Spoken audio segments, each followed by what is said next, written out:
You may not know this, but New Bedford is home to one of the top-ranked high schools in the nation. Global Learning Charter Public Schools, main building located at the former St. Anthony's School in the North End. It is ranked the 1,709th high school in the U.S., earning that school a silver medal according to the U.S. News and World Report. It is the 221st best charter school in the nation and the 59th best high school in Massachusetts. That, according, as I mentioned, to U.S. News and World Report. Dr. Stephen Furtado is, are you the president, sir? I'm the executive director. Executive director at Global Learning here in New Bedford. Welcome, Dr. Furtado. Congratulations. Thank you, Jim, very much. It's a pleasure to be here. And just in case anyone might think your national ranking is some sort of a fluke, this is the second time it's happened, right? This is the fourth time it's happened. Fourth time it's happened. There you go. Fourth time it's happened. Last year, too. Yes, and we also, for the third year in a row, received the same award from the Washington Post as one of the most challenging high schools in the country. With all of that, give us the secret. What is the secret to getting educational achievement with the kids? Well, it all begins in the fifth grade. We receive students from all over the city in the fifth grade through a blind lottery, and that's when the hard work begins. There's an awful lot of caring, an awful lot of hard work done by the faculty. I mean, I can't say enough about our staff. And from the fifth grade on, we work hard. There's quite a bit of rigor. And we do know that by the time the kids take the MCAS in grade 10, that more than often all the kids pass MCAS. So it's a journey. It's the classic. It's not a sprint; it's a marathon. So it takes us 5 years of really hard work to get the kids where we need them to be by grade 10. So this attainment. I want to say, obviously, that this is a smaller high school. 146 students, I guess, is the number we talked before going on the air. All in all, from the 5th through the 12th, it's about 500 students. That's correct. And you don't pick and choose students. Students come into your school via the lottery. That's correct. And if their parents are interested enough in having them come, they register, and you either get picked or you don't, and you can come back the next year and try again. I mean, I assume that's how it happens. The report says that they make their rankings based in part on graduation rates, which I think the suggestion was they put a lot of weight on graduation rates. The latest graduation rate that they reported was 89%, pretty high. Significantly higher, I think, than many schools in the general area. And as we've mentioned, the admission is done by lottery.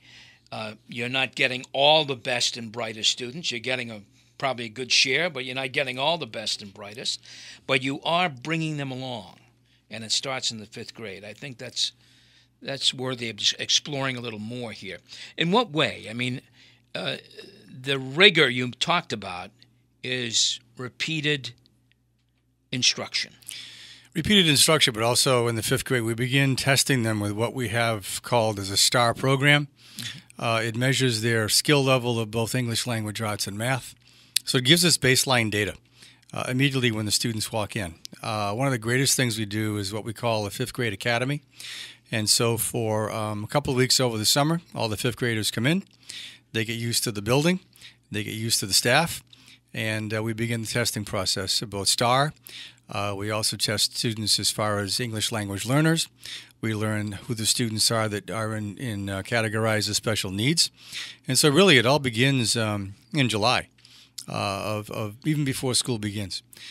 And then from that point on, we then do the STAR testing 4 times a year to watch the progress of the kids, which then measures how we believe they're going to do on MCAS. And we come pretty close. But over the year, it's just we have before-school programs, after-school programs, a lot of tutoring going on. We have student tutoring of the high school kids to the middle school kids. We recognize the challenges that many of these students come to us with. It could be language barriers. It could be issues with broken homes, learning abilities. And so we begin to focus on these students immediately as they walk in the door. And that tutoring begins 5th grade. Yes. Yes. You get the help when you walk through the door, and you show that you need the help. Yes. Through this testing process. Yes. Yeah. What about parental involvement? I have to tell you that kids who participate in the lottery, what that means is that it's really a family participating in the lottery. Parents say, we want something different, and they sign up. Now, not everyone can get in. I'm sure you've been to lotteries. I know you have, and you've seen the disappointment in some of these families. What do you say to them? It's one of the most nerve-wracking evenings. This year we had over 200 applicants for the 5th grade for 72 slots, and it's either an evening of joy or an evening of sadness. There are tears of joy and there are tears of sadness. So the students that don't make it into the first 72 spaces, the remaining students go on the waiting list. We do believe that we can take 88 5th graders this year, and so that'll narrow the waiting list a bit, but from grades 5 through 8, the waiting list is over 300 students. We're not allowed to accept any students in the high school by charter law. And so you come to us in grades 5, 6, 7, 8. And then after that, once 8th grade arrives and they leave 8th grade, the choices are to remain with us or to go to one of the local high schools. You're listening to Townsquare Sunday. My guest, Dr. Stephen Furtado. He is the Executive Director of the Global Learning Public Charter School in New Bedford. If people want to have their child attend Global Learning, what steps should they take? How do they get involved in the lottery? Well, they have to fill the application out. We can either do it online or they can come to the building and complete it. And oftentimes they'd like to speak to one of our administrators, one of us, take a tour of the building. But I think one of the best sales pitches, I guess, we have is word of mouth. Other parents talking to other parents. And it's just a great experience. And so on August 22nd, we have our annual barbecue cookout with all the families of all the students in our parking lot. And it's a great way for the families to meet the staff, kids to meet the staff that are new to the building. And it's just a great event that we host every year.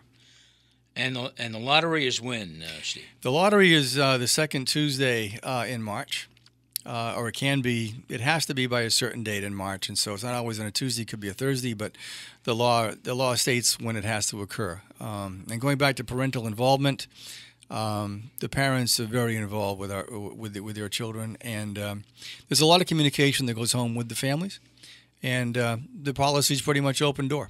Come on in, help us, and we'll help you. And so we also go beyond just the academics of the families. There's a lot of social interaction and a lot of areas where we can actually help families in a lot of different ways.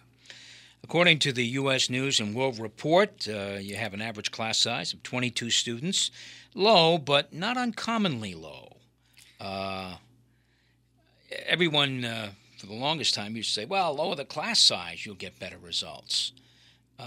22 is on the low side, but it's not 15. Now, we have any class sizes anywhere from single digits up to 22, 24, depending on the class size, depending on the class. So the average is about 22 in the high school. Mm-hmm. And that works. It works. It works. Obviously, it works. Now, at one time, Global Learning had a close connection with UMass Dartmouth, with lots of college prep classes happening in the former Oceanarium building downtown. You still have classrooms there. We're going to talk about that. So those classrooms are there. What about the connection with UMass Dartmouth? Well, we've got some exciting news. The connection now is spread to Bristol Community College, to UMass Dartmouth, and now at Cape Cod Community College. We're expanding our dual enrollment program, where within 2 years, students taking these college courses during the school day, as their schedule permits, actually can get 1 year of college under their belt before they graduate from high school. And the good news is tuition is free. We're paying for it, or the college has been very, very kind to us and giving us a reduced rate, or even in some cases free. Right now we have 3 students that are traveling twice a week to Cape Cod Community College, and that tuition is free. But the relationship we now have with BCC, UMass, and Cape Cod is just great for the kids. And given the situation of New Bedford and resources that are limited in many families' cases, to be able to provide a college education of 1 year free of charge is a major thing that we're doing, and we're going to expand. And it's worked out marvelously for us and for the kids. You have looked at this two-campus. You've lived with that for a long time, and obviously it's working. Although I'm sure you would rather have one roof, one place where all this would happen. So, are we looking for another place? How active is that search? And have anything to announce on that today? Nothing to announce. Let's just say that we are active in looking throughout the city of New Bedford. We have to remain in the city. That's according to the charter. And that we've looked at a variety of facilities. Some are too small. Some are too expensive. Some are too costly to renovate because the state does not provide any reimbursement for charter schools. And so we're trying to narrow down a couple of buildings that we really are attracted to, but nothing yet to announce. But we do want to go. The motto this year is one building, one roof. It would be great for communication, great for all the kids. We've outgrown where we are. And so the 2 buildings work, but it would be great to be under one roof. Is there any room for expansion in the Oceanarium building downtown? There is, to a point. The idea at first was to make that just the high school, but the cost to replicate the programs would be totally cost prohibitive. And so we're going to continue where we are with the classes we have there now, but still looking forward to going into one building. Lots of debate about funding for charter schools, Dr. Furtado. The current formula has global learning under the umbrella of the New Bedford Public Schools, and they fund your operations, so to speak. They provide you funding to operate your school. It's no secret the mayors hate that formula. They hate it. For those of you who haven't heard that before, they hate it. And I'm sure you've heard that as well. There's always been lots of talk about coming up with another way to fund charter schools. Your thoughts on that? Well, the issue, more importantly, is that the cities, and I agree with the mayor, I agree with all the mayors, that the reimbursement formula that was first put forth in the 1993 Ed Reform Law was that the cities and towns would be reimbursed 100%. For the students that they lose to charter schools. The states never come close to the 100%. And so that's one issue. That's the entire funding mechanism that the state has developed to fund education that really needs to be revamped. And to continue doing what we've done for 24 years and now realizing this thing doesn't work, it's time to sit down with the legislature and figure out what can work. I will tell you that, the premise is very simple. The money follows the student. So when a student leaves the New Bedford Public School System and comes to us, that money now comes to us. But it doesn't come to us in the same amount that New Bedford gets. We're roughly $2,000 per pupil less than what New Bedford receives. But we make do with a 500-student building, 2 campuses, and a $6.8 million budget. We have to make it work. I opened my paper Thursday morning and saw your comments, op-ed piece about funding. You think charter schools are a scapegoat sometime for mayors saying we got budget problems because of the charter school formula? It's an issue, and it's not limited to this area. It's throughout the state, and we hear it all the time. It's about the money, and the thing is, charter schools do get a bad rap, and it's just an issue of choice. I mean, parents select us and want to come to us, and so I can understand how the mayors feel, how the cities feel, but at the same time, they're getting some reimbursement from the state when a student leaves to go to a parochial school, private school, or leaves the district. The city loses all that money. Where in the charter law, there is reimbursement coming back to the cities. My guest has been Dr. Stephen Furtado, the Executive Director of Global Learning Public Charter School in New Bedford, which for a couple of years, I should say two, shouldn't say two, that's wrong, it's 4 years, they have made the U.S. News and World Report's list of top high schools in the country. Congratulations once again. Thank you, Jim. And thanks for coming in. Thank you. Thanks for tuning in to Townsquare Sunday. My thanks also to Jason Kent, the production director for WBSM, and Casey Sylvia, the morning co-host and digital producer. If you missed the program, you can hear our most recent interviews by visiting our website, WBSM.com, navigating into the What's Hot section near the top of the page and clicking on Townsquare Sunday. You'll see most of our recent interviews listed there. I'm Jim Phillips. We'll be back on the radio next Sunday at 6 a.m. Until then, have a great week and a wonderful Sunday.